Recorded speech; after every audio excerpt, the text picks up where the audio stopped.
Wow, wow, wow. The doors, the scarcity, the simplicity. It's the BMW Z1, one of my hero cars. Ever since I saw one of these in the early 90s, I've wanted to drive one. I really want to own one, but at least today I'm getting to drive and review it, and I'm going to tell you all about it, and we'll find out if I'm impressed and what it's like to meet one of your heroes. So smash that like button and subscribe, and let's get started. Super attractive, I think, super desirable, super rare. This is the one that started off the entire Z car thing for BMW. I remember seeing this in Munich back in the day, and just, it was jaw-dropping to me. I can't believe that, these are starting to come into America. You can get them now. And if you want to do a design study on these, it's kind of interesting because the owner of this car happens to have, look at this, a Z3 and a Z4 too. So you can see the shapes and you can see how they ended up. But that's the one that started it all right there. So to see these together is really very, very cool. And you know what? I'm going to drive this one, and I think I'll pop into these as well to show you what it's like to drive all these. And its grandfather, basically, or at least super older brother. I actually have had a Z3, so you can search any car in Drivin Ivan, also the Z4 I've reviewed, a newer one. But it's going to be interesting to hop in these back to back to back and tell you what it's like to drive this amazing, rare BMW Z1. Okay, so a bit more on the styling here. Wow, look at those headlights. I mean, how cool is that? This is just, it's so swoopy and low there. It almost reminds you of the BMW Z1. The BMW kidney grille is so big now, and this is when it was pure and simple, and I think, to my eye, I think it looks better here. I think they've gone a little overboard, but that's okay. Let me know what you think in the comments. This one or the newer Super Badger BMW grills. But this car, there is nothing to take away from this. It is gorgeous. Front, back, side. Not like the Il Monstro, the Alfa Romeo Sprint Zagato that I just tested, also owned by the same gentleman. Watch my full review of that one. But this one, wow. Stunning, stunning, stunning. Now, let's take a look inside. Let's see what they did with the interior here. Very basic, very simplistic. Nice small BMW steering wheel here. Bolsters are quite large on these seats. A little bit of a camo look in there. And basically Alcantara, but suede back then. I believe they used to call it nubuck, like your Bucks shoes that were very preppy and in fashion in the 80s. So, how do you get into your Z1? Well, they have this grab bar here where the top's down. Otherwise, you could go ahead and put your hand here. But what I like to do is grab this, step over, and then you can grab the other side. Oh, God. And just sit on down here.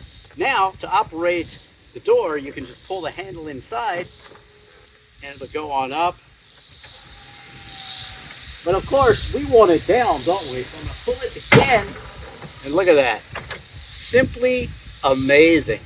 Wow, doesn't this interior look great? The owner had these cocoa mats custom made, but with these camo nubuck seats and these really, really low down door handles. Very cool. Of course, you got the cool steering wheel here. Not all different than the Z8 I recently reviewed. Like I said, search any car, including the BMW Z8, and you'll see it. I have an Alpina B7 and also a very custom BMW 635 CSI. I'll put links below so you can see those reviews too. Very cool BMWs in my collection. But maybe not as cool as this one. Here you have your 5-speed stick, your ashtray, and your cigarette lighter there, power windows, and your ventilation system here. Yes, yes, yes, you get a Blaupunkt radio, this being a German car. Digital clock, fog lights there, plenty of good-looking 90s vents for your ventilation. Even this is new book. That's pretty cool. Check out the gauges. It's showing 71,305 kilometers, I believe that is. So roughly around 40,000 miles. Gas gauge here. And there's your tachometer there, plus temperature. All good things to be monitoring while you're driving. Pedals look nicely spaced for some sporty shifting. Excellent. There's a light right here, and down below here is actually some storage, but on this side behind the driver's seat is the battery in the same place. Wow, Weissman made these pouches that go right here and here. I wonder if that's the same Weissman that builds that beautiful car, and it is, apparently. If you've never seen a Weissman, you should really take a look at it. Super cool looking car also.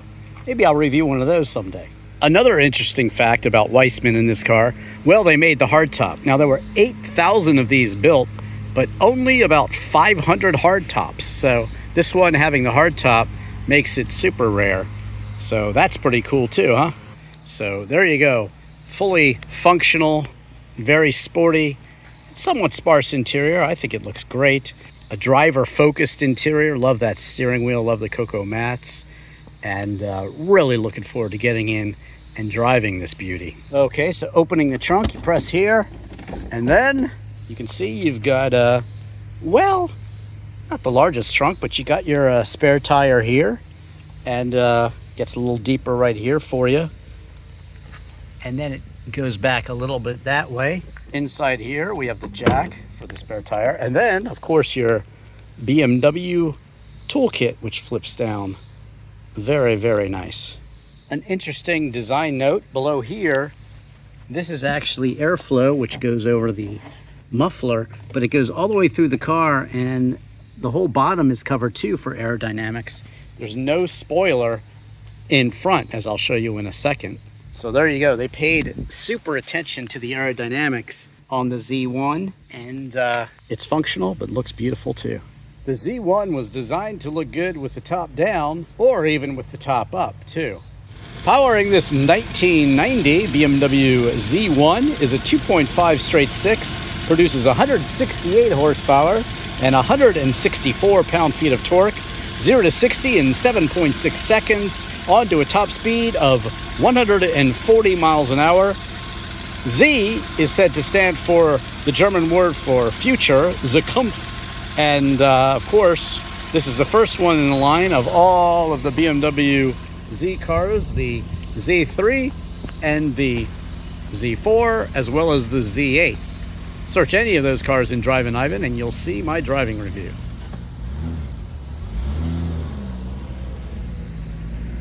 So, what can I say about this BMW Z1?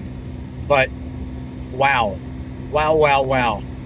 Getting in and driving this is just an incredibly unique experience. The wind is not only kind of in your face, but it's on your side a lot more than in any other car, unless of course you cruise around in a Jeep or something like that. But for a German sports car, like I said, unless you're in the Porsche Panamericana, which you can see in my Porsche museum tour, and you should watch that, it's a great video, but what a unique drive. Only 8,000 were made, only about 133 in yellow, that's the rarest color, and then red interior is the rarest interior. Wow, amazing cars. So happy that we're starting to see these in America now. They were all left-hand drive, but never sold in America. What a shame, because of that crazy door thing. But hey, what are you going to do? The US and their safety measures differ from those in Europe. I've driven a lot around Europe lately, and they're certainly very, very picky about having hybrids or things like that. They don't want you driving in city zones with environmentally unfriendly cars.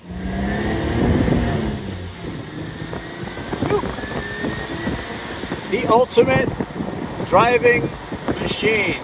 Absolutely.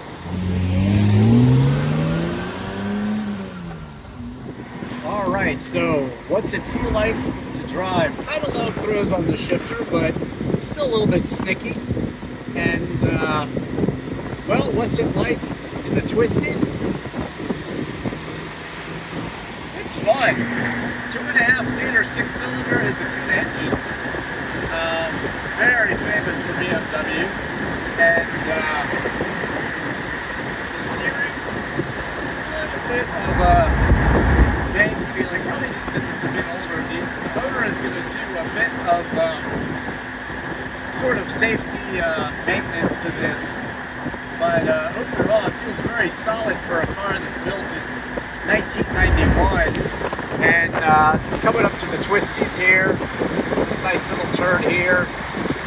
Yeah, it's a BMW. I mean, the handling is very fun. And this whole open feeling here it can't be matched in any other car. It's so unique. It's absolutely amazing to drive the BMW Z1. Incredible. It's a very analog drive. I mean, you can really feel everything in this car. It's absolutely amazing. It's just, for me, it's a bucket list car to be driving. So different, so forward thinking, so revolutionary, but yet so simple too. A beautiful, simple sports car.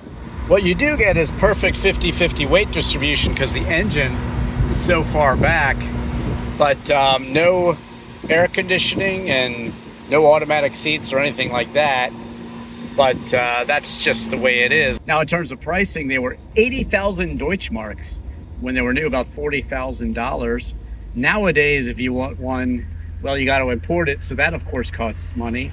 But you're talking about anywhere from 50 to 100,000. Hate to be so vague, but you know, these cars come in all different conditions, and of course, you know, the rarity with the hardtop and things like that, maybe a rare color, and then of course you're pushing maximum value there. But you know, I just drove the owner's Alfa Romeo Sprint Zagato Il Monstro, and it was a little tough to drive. The clutch kind of actuated a bit late, and I got in this and everything was just super easy. Such a drivable car here.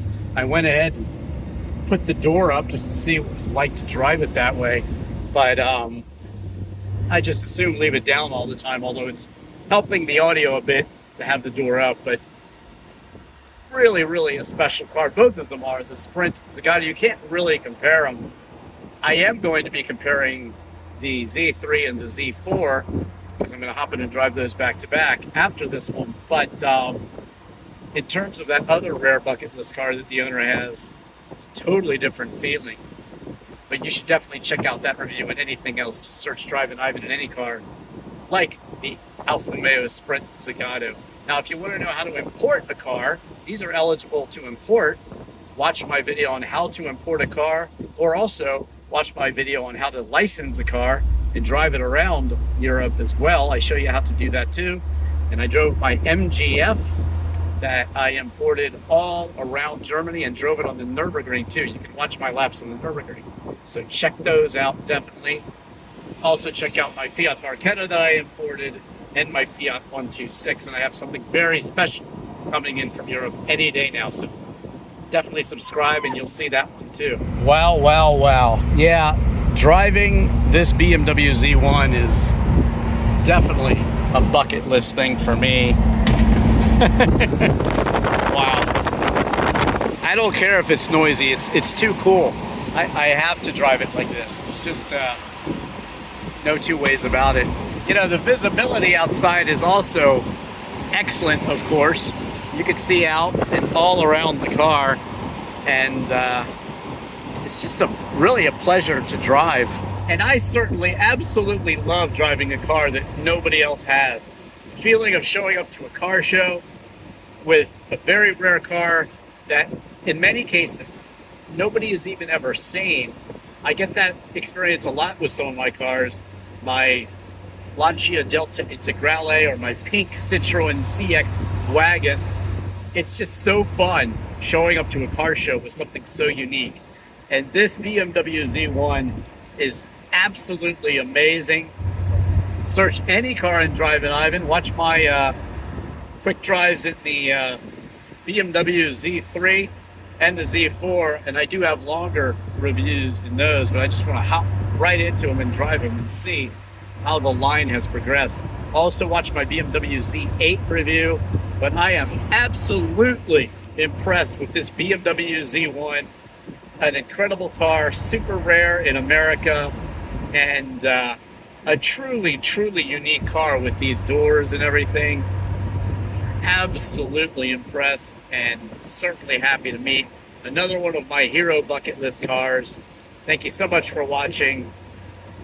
Watch my guitar reviews, my music video, which was my COVID project, showing most of my guitar collection, a lot of my car collection, my Free Your Mind music video. Watch my disc golf videos, and also my documentaries, Real Poker and Real Reality. And watch my literal video for Chris Isaac's Wiki Game. And again, just search any car in Drivin Ivan. Thank you so much for watching. I'm Drivin Ivan.